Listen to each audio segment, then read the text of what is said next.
বিক্রি করে সুদের উপরে টাকা দিয়ে বাড়িতে গরু ছিল সেই গরু বিক্রি করে এক কথায় অনেক কষ্ট করে টাকাগুলো আমরা দিয়েছি। কিন্তু আমরা দিন শেষে বাংলাদেশের সিন্ডিকেটের কারণে আমরা মালয়েশিয়া থেকে ব্যর্থ হই। এর পরবর্তীতে বাংলাদেশ সরকার আমাদের বারবার প্রতিশ্রুতি দিয়েছে আমাদের মালয়েশিয়া দিয়ে যাবে, কিন্তু আমাদের এখনো পর্যন্ত মালয়েশিয়া দিতে পারে না। আপনারা জানেন গত ফেব্রুয়ারি মাসে আমরা আন্দোলন করেছি কারওয়ান বাজারে।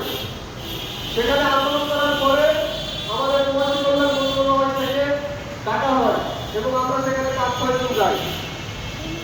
সেখান থেকে আমাদের প্রতিশ্রুতি দেওয়া হয়েছিল এপ্রিল মাসের মধ্যে আমাদের আজকে বড় প্রত্যেকটা কর্মীকে নিয়ে যাবে, কিন্তু এপ্রিল মাস চলে গেছে, এখনো পর্যন্ত বাংলাদেশ সরকার আমাদের আজকে বড় কোনো কর্মীকে মালয়েশিয়াতে নিতে পারে নাই।